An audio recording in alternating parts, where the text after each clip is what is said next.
আদায় করতে যায়, প্রত্যেক বছর যদি সঠিকভাবে যাকাত দিয়ে দেয়, এরপরেও সুদখোরের জীবনের একটা সিজদাও আমার আল্লাহর দরবারে কোনোদিন কবুল হবে না, ঠিক কিনা?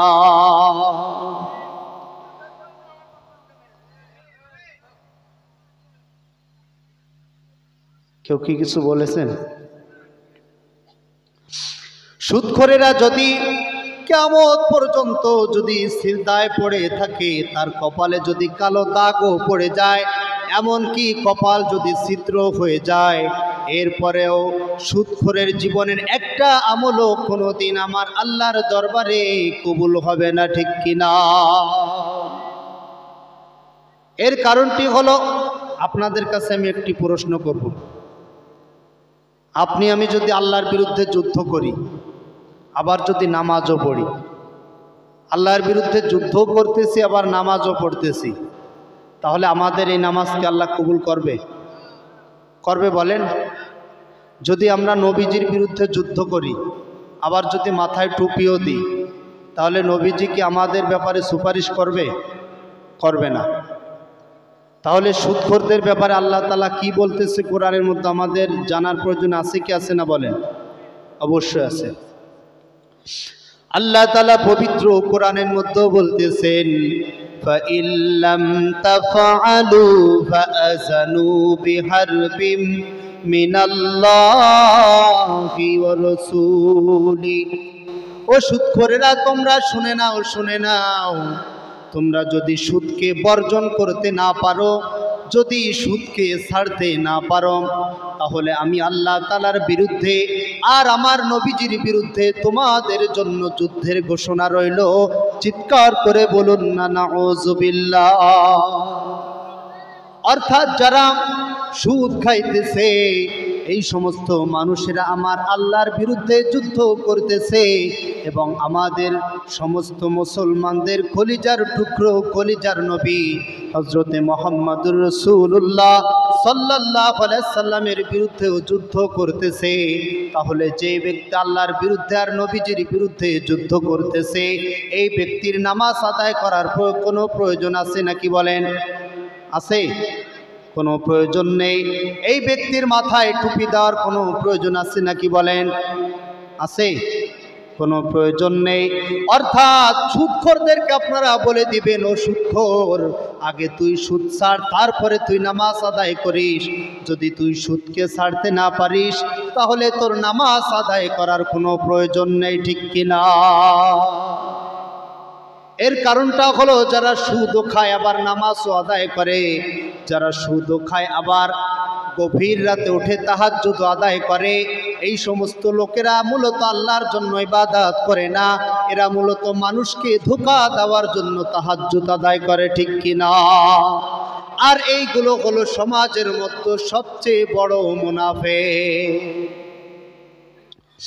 সুতরাং যেই কথা বলতেছিলাম, ওই কঠিন কিয়ামতের ময়দানে সেদিন সুদখোরদের মাথার উপরে, ঘুষখোরদের মাথার উপরে, বেনামাজিদের মাথার উপরে যখন জাহান্নামের আগুনের যখন ঢেলে দেওয়া হবে, জাহান্নামের আগুনের দ্বারা ফুটন্ত গরম পানি যখন ঢেলে দেওয়া হবে, তখন তাদের চামড়া গোশত খসে খসে পড়ে যাবে। আল্লাহ তাআলা তখন সুদখোরদেরকে, বেনামাজিদেরকে আবার নতুন করে সব কিছু দান করবেন। অর্থাৎ চামড়া গোশত সব কিছু আবার নতুন করে দান করবেন। আবারও নতুন করে ওই ফুটন্ত গরম পানি তাদের মাথার উপরে ঢেলে দেওয়া হবে।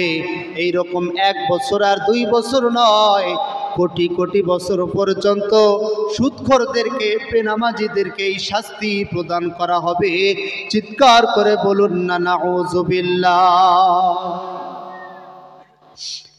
এরপরে জাহান্নামী লোকেরা যখন ওই জাহান্নামের মধ্যে যখন ক্ষুধার জ্বালায় ছটফট করতে থাকবে, তারা যখন পিপাসায় কাতর হয়ে যাবে, আল্লাহ তাআলা তখন তাদেরকে কেমন খাবার খাইতে দিবেন, কেমন পানি পান করতে দিবেন, আমার আল্লাহ তাআলা সেই সম্পর্কেও পবিত্র কোরআনের 30 নং পারার সূরা গাশিয়ার মধ্যে বলতেছেন। আল্লাহ তাআলা বলতেছেন, তুসকা মিন আইনিন আনিয়াহ লাইসা লাহুম তাআমুন ইল্লা মিন দারি' লা ইউসমিনু ওয়া লা ইউগনি মিন জু'। জাহান্নামীরা যখন ক্ষুধার জ্বালায় যখন ছটফট করতে থাকবে, তারা যখন পিপাসায় কাতর হয়ে যাবে, তারা যখন খাবার খাবার বলে যখন চিৎকার করতে থাকবে, পানি পানি বলে যখন চিৎকার করতে থাকবে, তখন জাহান্নামীদেরকে কেমন খাবার খাইতে দেওয়া হবে, কেমন পানি পান করতে দেওয়া হবে, সেই সম্পর্কে আল্লাহ তাআলা এই আয়াতের মধ্যে বলতেছেন যে জাহান্নামীদেরকে তখন কাঁটাযুক্ত এক প্রকারের শুকনো ঘাস তখন খাইতে দেওয়া হবে এবং জাহান্নামীদেরকে তখন ফুটন্ত গরম পানি পান করতে দেওয়া হবে। চিৎকার করে বলুন না নাউযুবিল্লাহ। ওই কাঁটাযুক্ত ঘাস খাওয়ার পরে জাহান্নামীদের ক্ষুধা নিবৃত্ত হবে না এবং ওই ফুটন্ত গরম পানি পান করার পরে জাহান্নামীদের তৃষ্ণাও তখন আর নিবারণ হবে না। এই সম্পর্কে আল্লাহ তাআলা পবিত্র কোরআনের ২৭ নং পারার সূরা ওয়াকিয়ার মধ্যে তিনি আবারও বলতেছেন, আল্লাহ তাআলা বলতেছেন, লাআকিলুনা মিন শাজারিন মিন যাক্কুম ফামালিউনা মিনহাল বুতুন ফাশারিবুনা আলাইহি মিনাল হামিম ফাশারিবুনা শুরবাল হিম। এরপরে জাহান্নামীদেরকে যাক্কুম নামক এক প্রকারের কাঁটাযুক্ত ফল তখন খাইতে দেওয়া হবে। ওই যাক্কুম ফলটা যখন জাহান্নামীরা তাদের মুখের ভিতরে রাখবে, মুখের ভিতরে রাখার সঙ্গে সঙ্গে মুখটা তখন ছিদ্র ছিদ্র হয়ে যাবে। ওই ফলটা যখন জাহান্নামীদের এই কণ্ঠনালীর নিকটে পৌঁছে যাবে, জাহান্নামীদের কণ্ঠনালী তখন ছিদ্র ছিদ্র হয়ে যাবে। ওই ফলটা যখন জাহান্নামীদের পেটের ভিতরে প্রবেশ করবে, তখন জাহান্নামীদের পেটের ভিতরে নাড়ি ভুঁড়ি যা কিছু থাকবে সব কিছু তখন ছিদ্র ছিদ্র হয়ে যাবে। চিৎকার করে বলুন না নাউযুবিল্লাহ।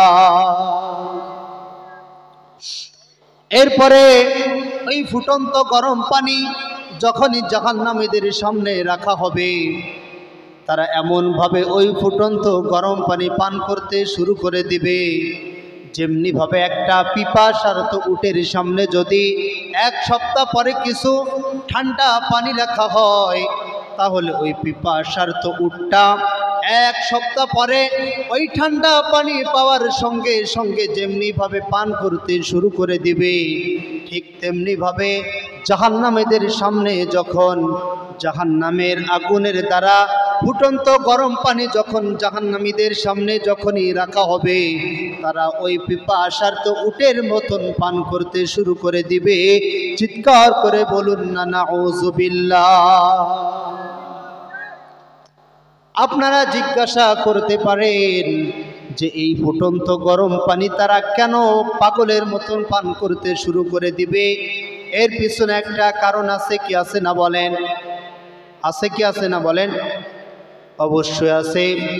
সেই কারণটি হলো, কোনো মানুষকে যদি হাজার হাজার বছর পর্যন্ত যদি কোনো পানি পান করতে না দেওয়া হয়, এরপরে যদি হাজার হাজার বছর পরে একটা ব্যক্তির সামনে যদি ফুটন্ত গরম পানি রাখা হয়, তাহলে ওই ব্যক্তির কি তখন কোনো হুঁশ থাকবে নাকি যে ওই পানিটা ভালো নাকি খারাপ?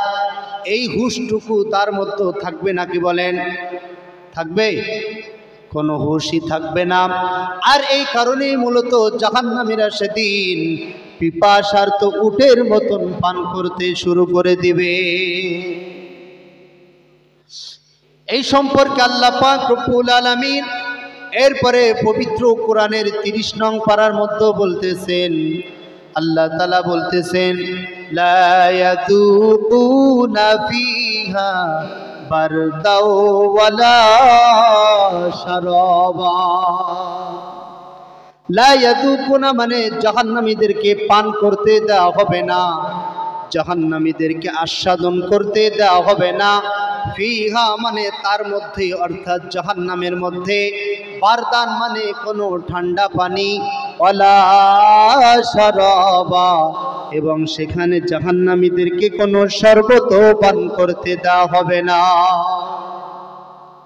তাহলে জাহান্নামীদেরকে সেখানে কি পান করতে দেওয়া হবে? আল্লাহ তাআলা এই কথার উত্তর পবিত্র কোরআনের মধ্যে তিনি বলতেছেন, আল্লাহ তাআলা বলতেছেন, ইল্লা হামিমাও ওয়া গাসসাকা, তবে হ্যাঁ তাদেরকে পান করতে দেওয়া হবে ফুটন্ত গরম পানি এবং পুজ।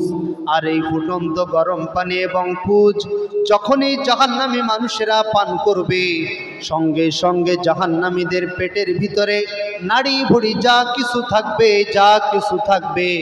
সব কিছু তখন তাদের পিছনের লজ্জায় স্থান দিয়ে বাহির হয়ে যাবে। চিৎকার করে বলুন না নাউযুবিল্লাহ। আমরা সকলে আরেকটু জিকির করি, লা ইলাহা ইল্লাল্লাহ, লা ইলাহা।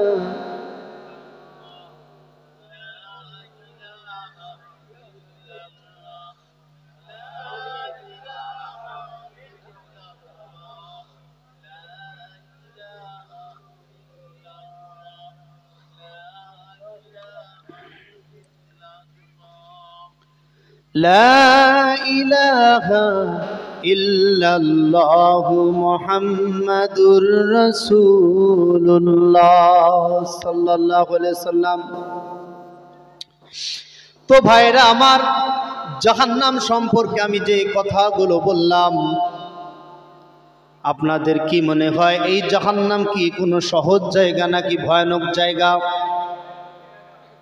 এই জাহান্নামের শাস্তি আমরা কি কেউ সহ্য করতে পারবো নাকি বলেন? পারবো? কেউ সহ্য করতে পারবো না। কিন্তু আমরা যদি 5 ওয়াক্ত নামাজ সঠিকভাবে আদায় না করি, আমরা যদি সঠিকভাবে আল্লাহ তাআলার ইবাদত বন্দেগী না করি, এই ভয়াবহ জাহান্নামে আমাদেরকে যেতে হবে কি হবে না বলেন? হবে কি হবে না বলেন? অবশ্যই যেতে হবে। তো ভাইরা আমার, মানুষের জাহান্নামে যাওয়ার জন্য যতগুলো কারণ আছে, তার মধ্যে সবচেয়ে প্রধান দুটি কারণ হলো, 1 নম্বর হলো সঠিকভাবে 5 ওয়াক্ত নামাজ আদায় না করা, আর 2 নম্বর হলো এতিম মিসকিনদেরকে খাবার খাইতে না দেওয়া। ঠিক কিনা? তো আমি আজকে নামাজ সম্পর্কে কোনো আলোচনা করব না, কিন্তু এতিম মিসকিনদের সম্পর্কে কিছু কথা বলতে চাই। এর কারণটি হলো, অনেকেই আছে যারা 5 ওয়াক্ত নামাজ আদায় করে ঠিকই, কিন্তু এতিম মিসকিনদেরকে যে খাবার খাইতে দিতে হবে, ভালোবাসতে হবে, এটা তারা চিন্তাও করতে পারে না। এরকমের নামাজি আপনাদের সমাজে আছে কি আছে না বলেন? আছে কি আছে না? অবশ্যই আছে।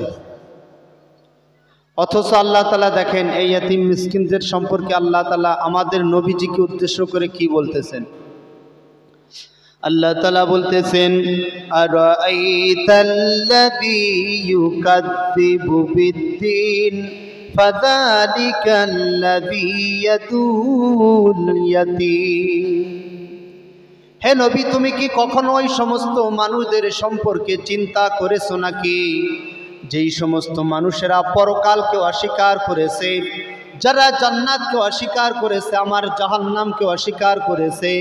হে নবী, তুমি কি কখনো ওই সমস্ত নাকি? ওই সমস্ত মানুষ কারা? আল্লাহ তাআলা বলতেছেন, ফাযালিকাল্লাযী ইয়াদুল ইয়াতীম। তারা হলো ওই সমস্ত মানুষ যারা এতিমদেরকে গলা ধাক্কা দেয়, যারা এতিমদেরকে ভালোবাসে না, এতিম মিসকিনদেরকে যারা খাবার খাইতে দেয় না।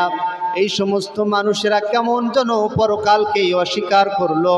অর্থাৎ এতিমদেরকে ভালো না বাসার অর্থ হলো পরকালকে অস্বীকার করা, জান্নাতকে অস্বীকার করা, জাহান্নামকে অস্বীকার করা। আর এরপরে সে যতই 5 ওয়াক্ত নামাজ আদায় করুক না কেন, তার নামাজ কোনো গুরুত্ব বহন করবে না, ঠিক কিনা? আল্লাহ তাআলা আমাদের নবীজিকে বলতেছেন, আল্লাহ তাআলা বলতেছেন, আলাম ইয়াজিদকা ইয়াতীমান ফাআওয়া। হে নবী, আমি কি তোমাকে এতিম অবস্থায় পাই নাই, আর এরপরে আমি কি আপনাকে আশ্রয় প্রদান করি না? অর্থাৎ হে নবী, আমি আপনাকে পেয়েছি এতিম অবস্থায়, এরপরে আমি আপনাকে আশ্রয় প্রদান করেছি। চিৎকার করে বলুন না সুবহানাল্লাহ। আল্লাহ তাআলা আমাদের নবীজিকে এমন এতিম বানিয়েছিলেন, এমন এতিম বানিয়েছিলেন যে পুরো পৃথিবীর সমস্ত এতিমদের সর্দার বানিয়েছিলেন, ঠিক কিনা? আমাদের নবীজি যখন তার মায়ের পেটের মধ্যে যখন 6 মাস বয়স, অর্থাৎ নবীজি যখন তার মায়ের পেটের ভিতরে এখনো পর্যন্ত দুনিয়ার বুকে আসে নাই, ওই সময় আমাদের নবীজির পিতা আব্দুল্লাহর ইন্তেকাল হয়ে যায়। এরপরে নবীজি যখন এই দুনিয়ার বুকে যখন তিনি আগমন করলেন, আগমন করার কিছুদিন পরে সৌদি আরবের রীতি অনুযায়ী তার দাদা আব্দুল মুত্তালিব এবং তার মা আমিনা তখন আমাদের নবীজিকে নিয়ে তখন মক্কার বাজারে চলে গেলেন। মক্কার বাজারে ওই সময় গ্রাম এলাকা থেকে মহিলারা আসতো বাচ্চাদেরকে দুধ পান করানোর জন্য, এর বিনিময়ে তাদেরকে টাকা কড়ি দেওয়া হতো। আর শহরের বাচ্চাদেরকেও সঠিক সহিশুদ্ধ আরবি ভাষা শিক্ষা দেওয়ার জন্য এবং দুধ পান করানোর জন্য গ্রাম এলাকায় পাঠিয়ে দেওয়া হতো। তো আমাদের নবীজিকে তার মা আমেনা একটা ঘরের মধ্যে নিয়ে বসেছিলেন এবং তার দাদা আব্দুল মুত্তালিব ওই ঘরের সামনে দাঁড়িয়ে বলতেছিলেন যে এই ঘরের মধ্যে একটা এতিম বাচ্চা আছে, যদি কেউ তাকে দুধ পান করানোর জন্য নাও, তাকে বেশি টাকা কড়ি দেওয়া হবে না। এই কথা যখনই তায়েফ থেকে আগত মহিলারা যখন শুনতে পেল যে এতিম বাচ্চা, তাকে দুধ পান করানোর বিনিময়ে বেশি টাকা কড়ি দেওয়া হবে না, এই কথা যখনই মহিলারা শুনতে পেল, তখন আমাদের নবীজিকে তখন দুধ পান করানোর জন্য কেউ তখন রাজি হলো না। অপরদিকে হযরতে হালিমাতুস সাদিয়া, তার দুধের স্তনে বেশি দুধ ছিল না, যার কারণে হযরতে হালিমাতুস সাদিয়াকে কেউ বাচ্চা দিতে সম্মতি প্রদান করল না।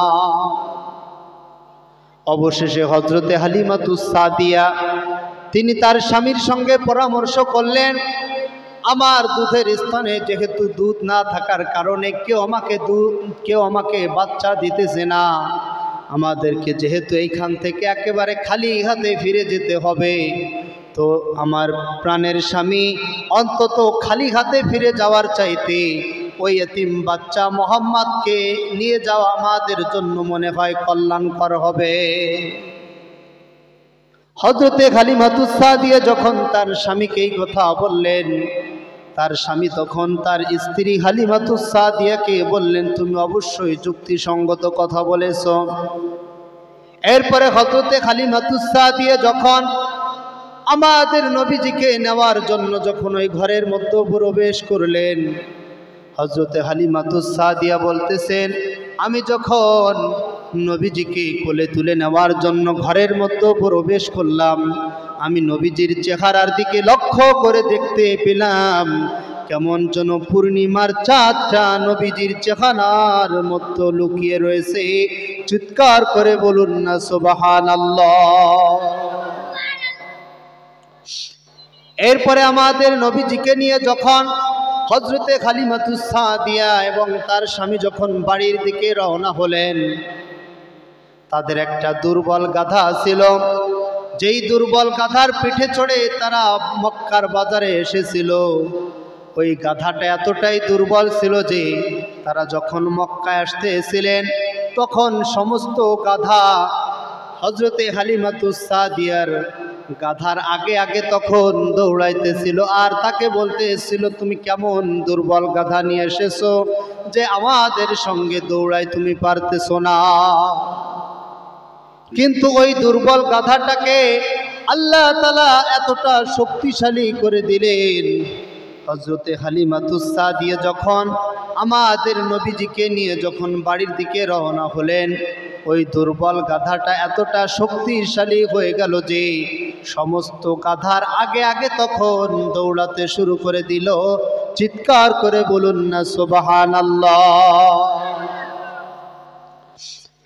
এরপরে হযরতে হালিমাতুস সাদিয়া বলতেছেন, আমি যখন বাড়িতে পৌঁছে গেলাম আমি দেখতে পেলাম আমাদের যেই উটনির দুধের স্তনে কোনো দুধ ছিল না, নবীজিকে বাড়িতে নেওয়ার সঙ্গে সঙ্গে ওই উটনির দুধের স্তন তখন দুধের দ্বারা পরিপূর্ণ হয়ে গেল। যে কূপের মধ্যে কোনো পানি ছিল না, ওই কূপটা তখন পানির দ্বারা পরিপূর্ণ হয়ে গেল। এরকমভাবে প্রত্যেকটা জিনিসে তখন বরকত হতে শুরু করে দিল। চিৎকার করে বলুন না সুবহানাল্লাহ। এরপরে আমাদের নবীজি যখন তিনি বড় হলেন, বড় হওয়ার পরে তিনি যখন তার মা আমেনার কাছে ফিরে আসলেন, তার মা আমেনার কাছে ফিরে আসার পরে তিনি প্রত্যেক দিন খেলা দেখার জন্য পাহাড়িয়া ময়দানে চলে যায়। আর যখনই সন্ধ্যা নেমে আসে, যখন চতুর্দিকে অন্ধকার হয়ে যায়, আমাদের নবীজি তখন তিনি বাড়ির দিকে চলে আসে। কিন্তু একটা দিন চতুর্দিকে অন্ধকার হয়ে গেল, সন্ধ্যা নেমে আসলো, কিন্তু এরপরেও আমাদের নবীজি ওই দিন আর তিনি বাড়িতে ফিরে আসলেন না। তার মা আমেনা তখন অত্যন্ত চিন্তায় পড়ে গেলেন যে আমার ইয়াতীম বাচ্চা মুহাম্মদ প্রত্যেক দিন সন্ধ্যাবেলায় ঘরে ফিরে আসে, আজকে সন্ধ্যা হয়ে যাওয়ার পরে হচ্ছে কেন ঘরে ফিরে আসতেছে না। নবীজির মা আমেনা তখন বাড়ির মধ্য থেকে তিনি তখন বের হয়ে আমাদের নবীজিকে চতুর্দিকে খুঁজতে শুরু করে দিল। খুঁজতে খুঁজতে হযরতে আমেনা তখন আমাদের নবীজিকে খুঁজতে খুঁজতে পাহাড়িয়া ময়দানে চলে গেলেন। তিনি পাহাড়ের পাদদেশে গিয়ে দেখতে পেলেন আমাদের নবীজি ওইখানে একা একা বসে কান্না করতেছিল। মা আমেনা তখন আমাদের নবীজিকে জিজ্ঞাসা করলেন, বাবা মুহাম্মদ, তুমি প্রত্যেক দিন সন্ধ্যা হলে বাড়িতে ফিরে যাও, কিন্তু আজকে সন্ধ্যা হয়ে যাওয়ার পরেও এখনো কেন বাড়িতে ফিরে গেলে না? তুমি এখানে বসে একা একা কেন কান্না করতেছো? আমাদের নবীজি তখন তার মা আমেনাকে বললেন, ও মা, আমি এখানে খেলা দেখতে আসি, আর আমি লক্ষ্য করেছি প্রত্যেক দিন যখনই সন্ধ্যা হয়ে যায় তখন কিছু মুরব্বী শ্রেণীর পুরুষ লোকেরা এখানে আসে, আর তারা তাদের বাচ্চাদের নাম ধরে ডাক দেয়।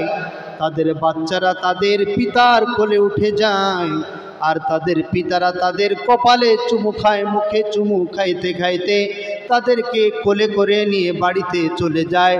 ও মা, তুমি আমাকে বলো, আমি এখানে কতদিন পর্যন্ত খেলা দেখতে আসতেছি, কিন্তু আজও পর্যন্ত আমাকে তো কেউ মুহাম্মদ বলে একটা ডাক দিল না। এর কারণটা কি? ও মা, তুমি আমাকে বলে দাও, আমার পিতা কি জীবিত না? এই কথা যখন তার মা আমেনা যখন শুনতেছিল, হযরত আমেনা এই কথার উত্তরে কি বলবেন বলুন? উত্তর দেওয়ার মতো কোনো ভাষা আছে নাকি বলেন? উত্তর দেওয়ার মতো কোনো ভাষা তখন আর নেই। হযরত আমেনা এই কথা শুনতেছিল, আর তার দু চোখ বেয়ে তখন পানি গড়িয়ে গড়িয়ে তখন জমিনে পড়তেছিল। আমাদের নবীজি শুধু একটা কথাই বলতেছিল, ও মা তুমি আমাকে বলো আমার পিতা কি জীবিত না? এরপরে আমাদের নবীজিকে নিয়ে তখন তার মা আমেনা বাড়ির দিকে রওনা হলেন, বাড়িতে চলে গেলেন। এরকম ভাবে আমাদের নবীজি এতিম অবস্থায় বড় হতে লাগলেন। একদিন নবীজি যখন বড় হওয়ার পরে তিনি যখন ঈদের নামাজ আদায় করার জন্য যখন ঈদগাহের দিকে যাইতেছিলেন, আমাদের নবীজি যখন নবুয়ত পাওয়ার পরে ঈদের নামাজ আদায় করার জন্য যখন ঈদগাহের দিকে যাইতেছিলেন, পথিমধ্যে তিনি একটা বাচ্চা শিশুকে ক্রন্দনরত অবস্থায় তিনি পথের পাশে দেখতে পেলেন। ওই পথ দিয়ে কত মানুষ ঈদগাহে গিয়েছে, কিন্তু ওই বাচ্চার কান্না কোনো মানুষকে ওইখানে দাঁড় করাইতে পারে নাই।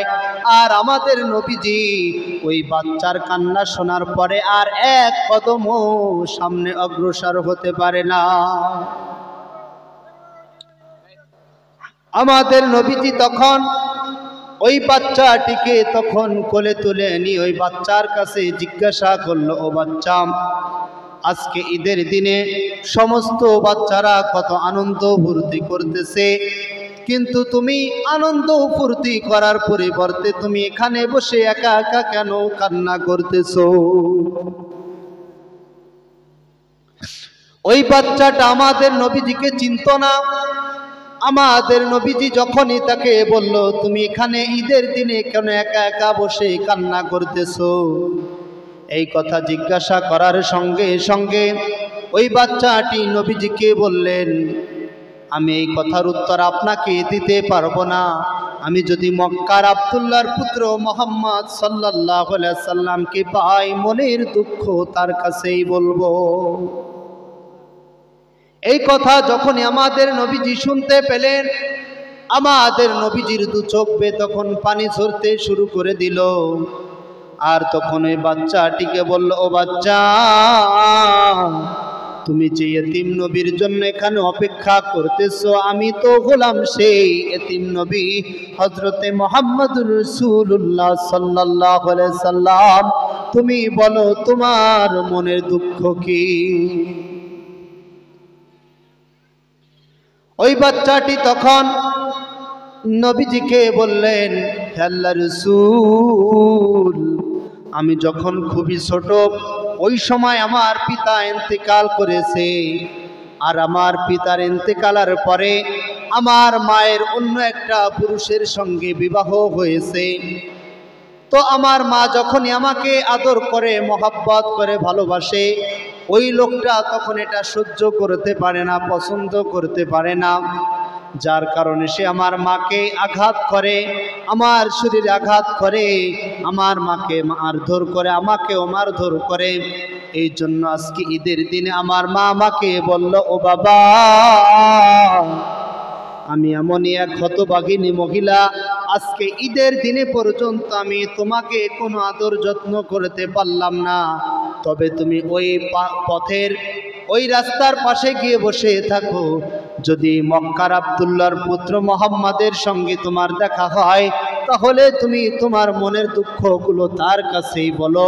একমাত্র ওই ব্যক্তিটাই তোমার মনের দুঃখ বুঝতে পারবে। চিৎকার করে বলুন না সুবহানাল্লাহ।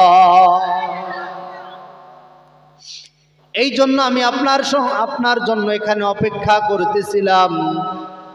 নবীজি যখন ওই এতিম বাচ্চার মুখ থেকে এই কথাগুলো শুনল, নবীজি তখন ওই বাচ্চাটিকে কোলে তুলে নিয়ে তখন বাড়িতে চলে গেলেন। বাড়িতে যাওয়ার পরে হযরতে আয়েশার কাছে এই বাচ্চাটিকে তুলে দিয়ে বললেন, ও আয়েশা, আজকে ঈদের দিনে আল্লাহ পাক রব্বুল আলামিন তোমার জন্য একটা উপহার পাঠিয়েছে। চিৎকার করে বলুন না সুবহানাল্লাহ।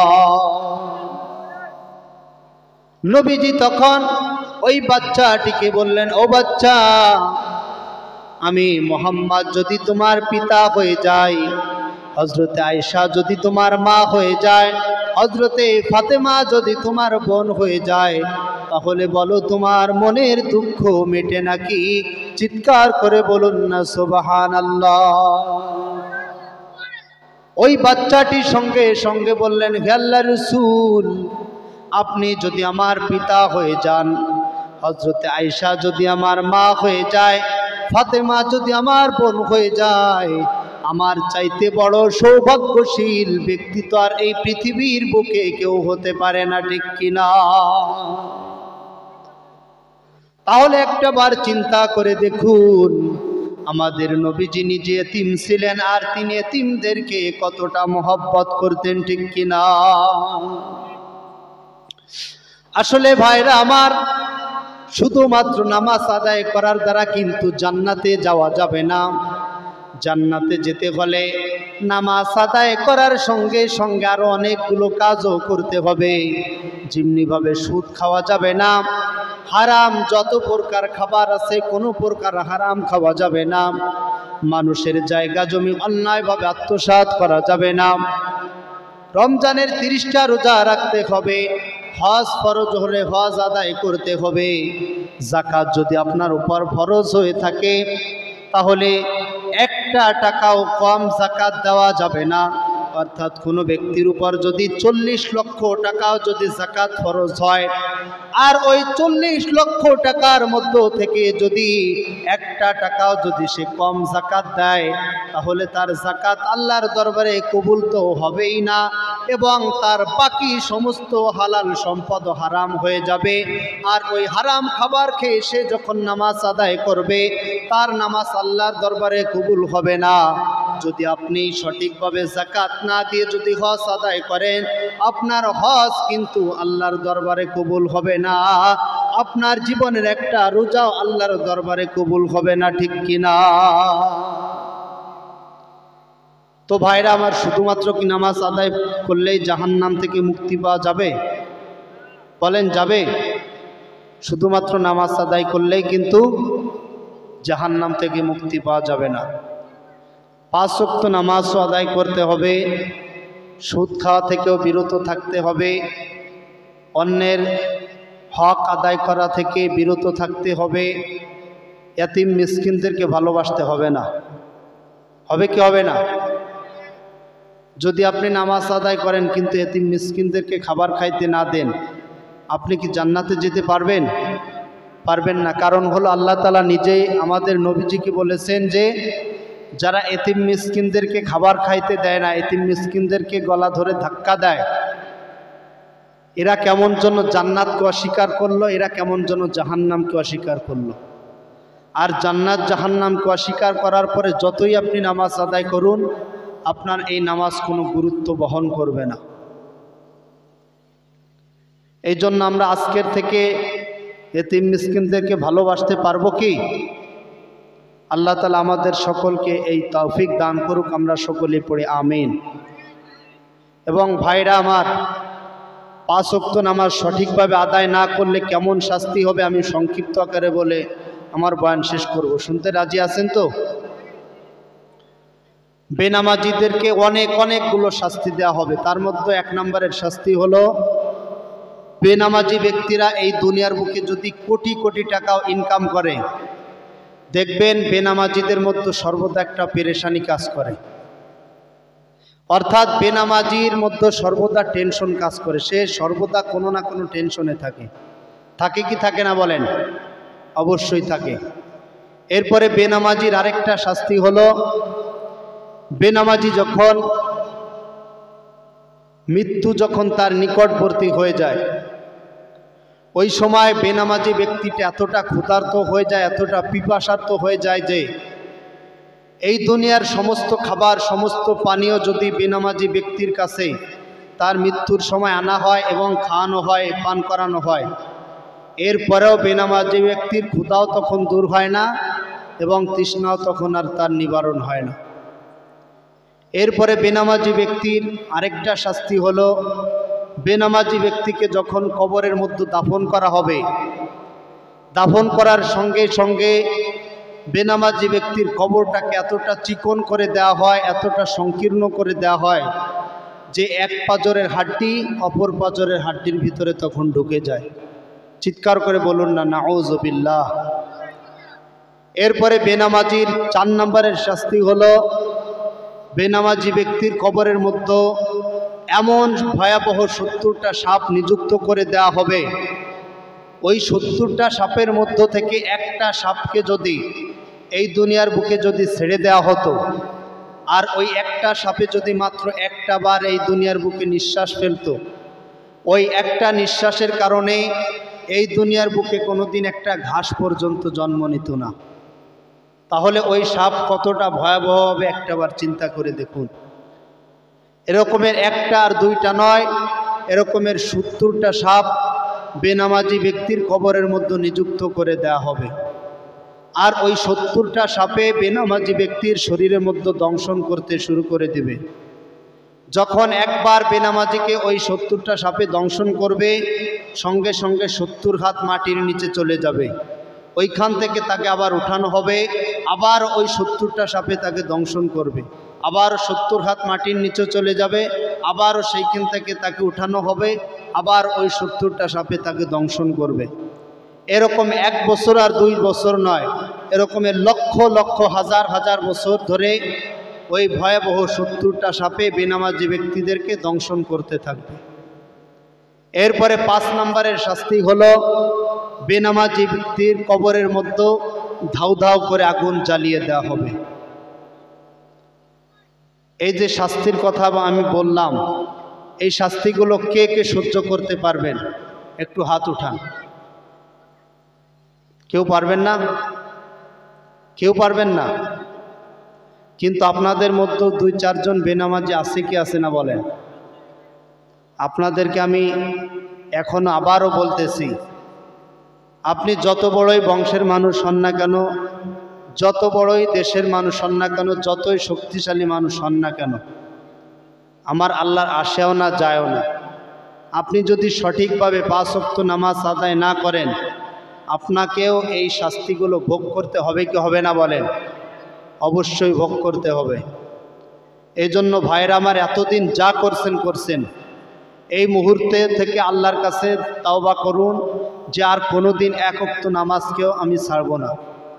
আপনি যদি এই মুহূর্তে আল্লাহর কাছে খাঁটি দিলে তাওবা করতে পারেন, আমার আল্লাহ তাআলা অবশ্যই আপনার পিছনের সমস্ত গুনাহগুলো ক্ষমা করে দিবেন।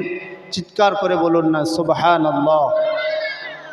তাহলে ভাইরা আমার, আমরা একটু আল্লাহ তাআলাকে 2টি হাত উত্তোলন করে দেখিয়ে দিই, মালিক আমরা নিয়ত করেছি আজকের থেকে আর 1 ওয়াক্ত নামাজও কাজা করব না।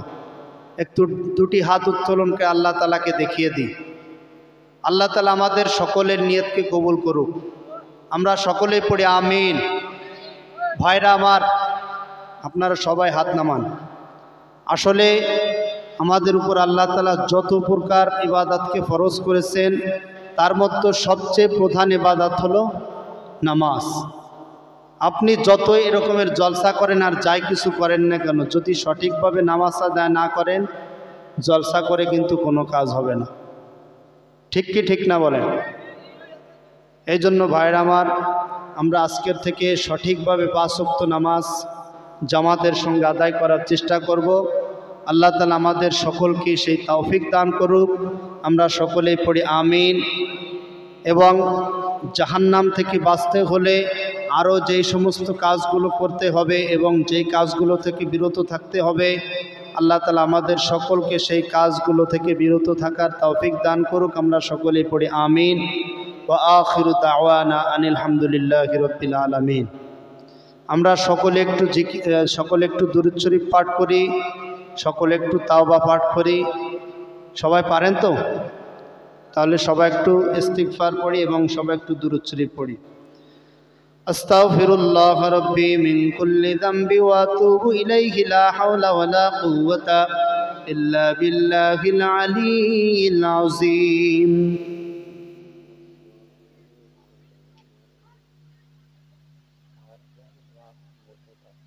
আচ্ছা, আপনাদের সবার জন্য তাবারাকের ব্যবস্থা আছে। দোয়ার মধ্যেই তাবারাক দিয়ে দেওয়া হবে। আপনারা কেউ আগের থেকে উঠবেন না, তাবারাক না নিয়ে ওইখান থেকে কেউ যাবেন না। তো আমরা সবাই একটু দুরূদ শরীফ পড়ি। আল্লাহুম্মা সাল্লি আলা মুহাম্মাদি ওয়া আলা আলি মুহাম্মাদিন কামা সাল্লাইতা আলা ইব্রাহিম ওয়া আলা আলি ইব্রাহিম ইন্নাকা হামিদুম মাজিদ। আল্লাহুম্মা বারিক আলা মুহাম্মাদিন ওয়া আলা আলি মুহাম্মাদিন কামা বারাকতা আলা ইব্রাহিম ওয়া